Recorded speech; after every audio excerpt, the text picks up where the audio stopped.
به نام خدا. سلام دوستان عزیزم، وقتتون بخیر باشه. پادکست صدای سکوت امروز رو با کتابی زیبا و جذاب و بسیار کاربردی شروع میکنیم. پایان دوران کارمندی، کتاب کارمندی مرده، Employment is Dead.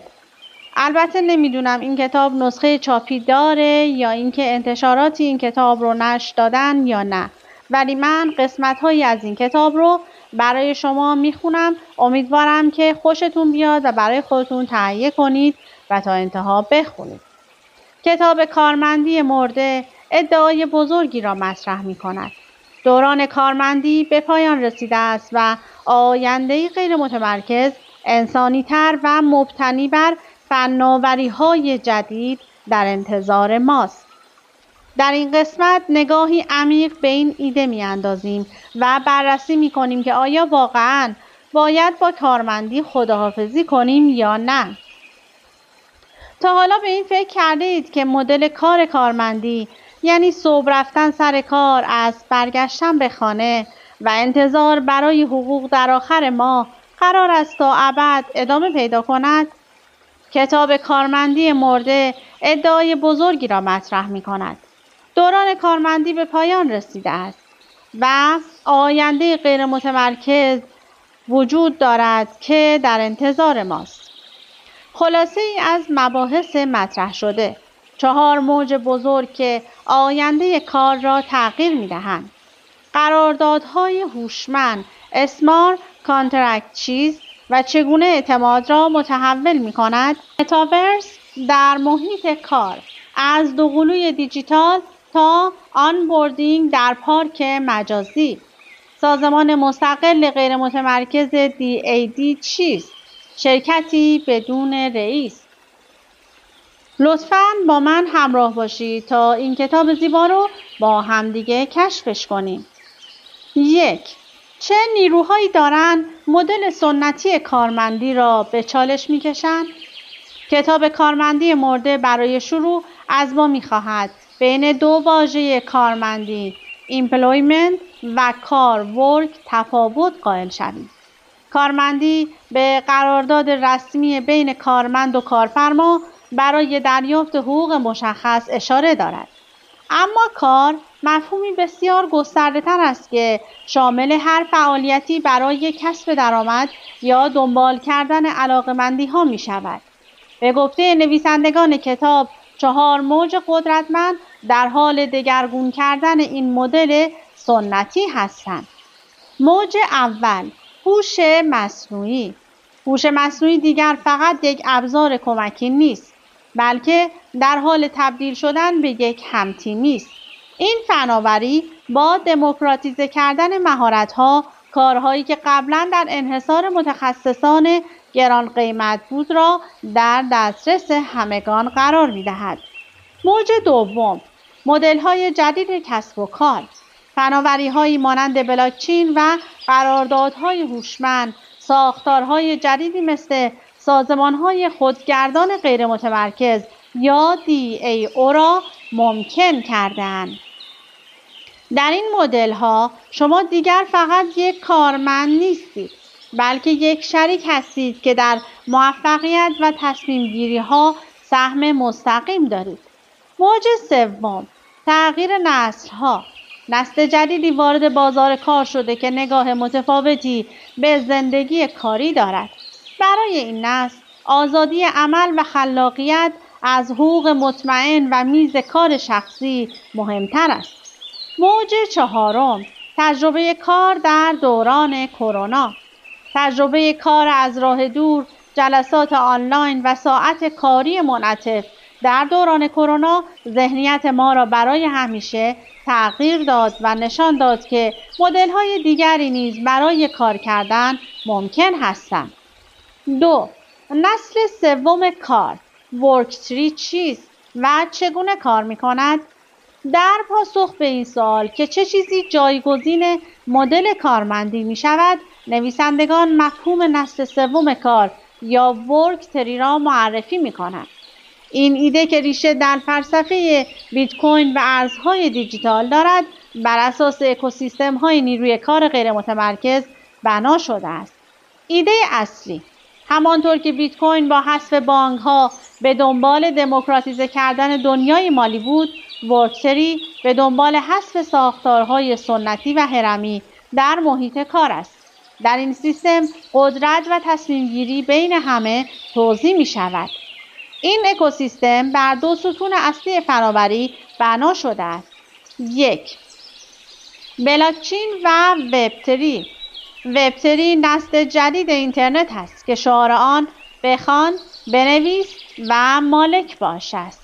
برخلاف وب2 که شرکت‌های غول‌پیکر مانند متا و گوگل کنترل داده‌ها را در دست دارند، وب3 به کاربران اجازه می‌دهد واقعاً مالک داده‌ها و دارایی‌های دیجیتال خود باشند.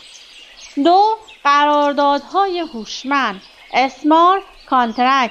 اینها قراردادهای دیجیتالی هستند که کدهایشان روی بلاکچین نوشته شده و به صورت خودکار اجرا می شوند.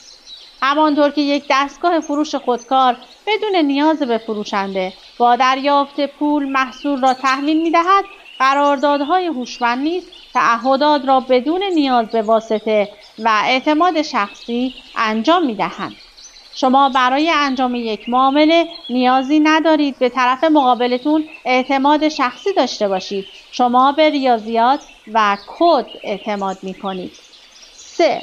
سازمان‌های خودگردان غیر متمرکز DAO چگونه آینده سازمان‌ها را تغییر می‌دهند؟ DAO ها رادیکال ترین نمونه از دست سوم کار هستند. آنها شرکت‌هایی بدون رئیس هستند که توسط کدهای کامپیوتری و تصمیمات جمعی اعضا اداره می‌شوند. ساختار یک DAO: هسته مرکزی، گروه کوچکی از مشارکت کنندگان اصلی که مانند کارمندان تمام وقت عمل می‌کنند. 2. جایزه بگیرها، فریلنسرهای متخصصی که برای پروژه‌های مشخصی کار می‌کنند. 3. مشارکت کنندگان شبکه، بزرگترین لایه که با مشارکت در پلتفرم درآمد کسب می‌کنند. مدل‌های درآمدی جدید X2Earn. در این سازمان‌ها افراد صرفاً با مشارکت در شبکه پاداش‌های دیجیتالی مانند توکن دریافت می‌کنند.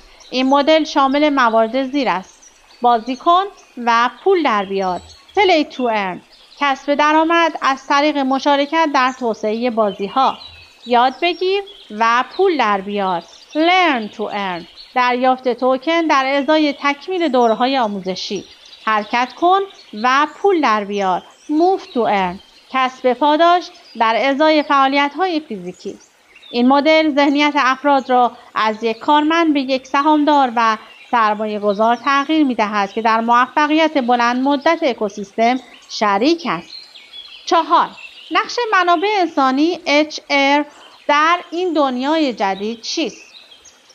در دنیای غیر متمرکز، نقش سنتی و اداری منابع انسانی متحول می شود. تیم‌های عملیات منابع انسانی به طراح سیستم‌های پشتیبانی از انسان‌ها تبدیل می شوند.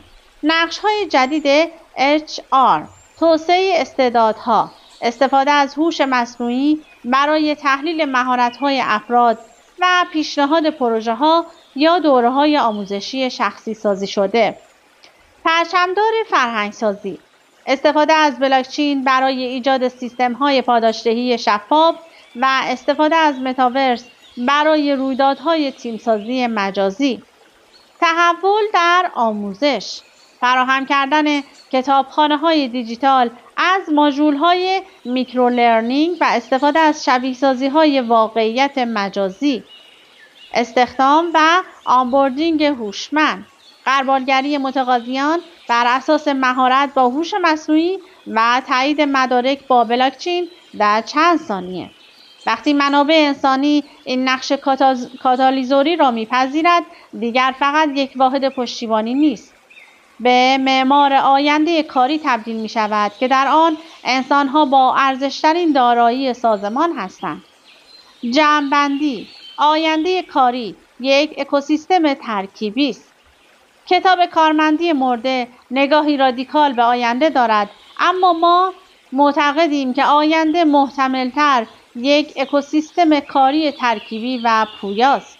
در این آینده مدل‌های مختلفی از کارمندی سنتی گرفته تا فریلنسری و سازمان‌های کاملا غیر متمرکز در کنار هم وجود خواهد داشت. هدف از بررسی این ایده ها نفی کامل مدل فعلی نیست، بلکه قوی تر کردن جعبه ابزار ذهنی ما به عنوان متخصصان منابع انسانی است تا بتوانیم بهترین ابزار را برای هر مسئله انتخاب کنیم. بخش پرسش و پاسخ FAQ: کتاب کارمندی مرده چه ایده هایی را مطرح می کند؟ این کتاب که توسط دبورا پری و جاش درین نوشته شده ادعا می کند که دوران کارمندی سنتی قرارداد رسمی برای حقوق ثابت پایان رسیده است. به جای آن آینده کاری به سمت مدلی غیر متمرکز، انعطاف پذیر و مبتنی بر فناوری‌هایی مانند هوش مصنوعی، بلاکچین و متاورس حرکت می کند. نویسندگان بین کارمندی، ایمپلویمنت و کاربرد تمایز قائل می شوند و معتقدند کار به عنوان مجموعه‌ای از پروژه‌ها و وظایف منعطف جایگزین ساختارهای شغلی ثابت خواهد شد. این تحول که آن را نسل سوم کار ورک-تری می‌نامند، قدرت را از سازمان‌های متمرکز به افراد و شبکه‌ها منتقل می‌کند. 2. سازمان خودگردان غیر متمرکز یا DAO چیست؟ DAO به زبان ساده شرکتی است که رئیس ندارد. این سازمان‌ها به جای مدیرعامل و ساختار هرمی توسط کدهای کامپیوتری، قراردادهای هوشمند و تصمیمات جمعی اعضای خود اداره می‌شوند. اعضا با استفاده از توکن‌هایی که مانند سهام عمل می‌کنند در مورد مسائل کلیدی سازمان رأی می‌دهند. این ساختار دموکراسی دیجیتال را در محیط کار پیاده سازی می کند و به جای کارمندان سنتی از مشارکت کنندگان اصلی، فریلنسرها و مشارکت کنندگان شبکه تشکیل شده است که هر کدام به نوعی در موفقیت سازمان سهیم هستند. 3. قرارداد هوشمند اسمارت کانترکت چیست و چه کاربردی در محیط کار دارد؟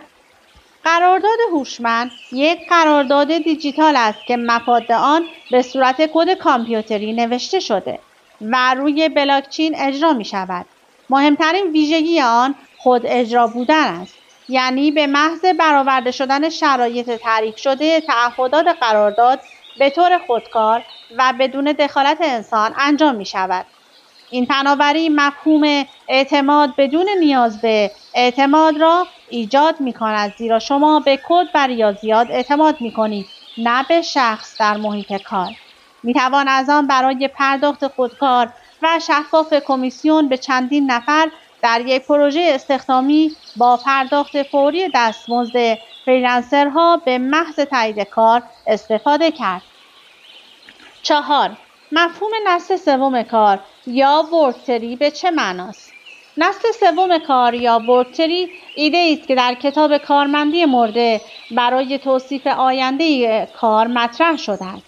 این مفهوم یک اکوسیستم کاری غیر متمرکز را توصیف می کند که در آن قدرت و تصمیم گیری بین تمام مشارکت کنندگان توزیع می شود، نه اینکه در بالای یک هرم سازمانی متمرکز باشد.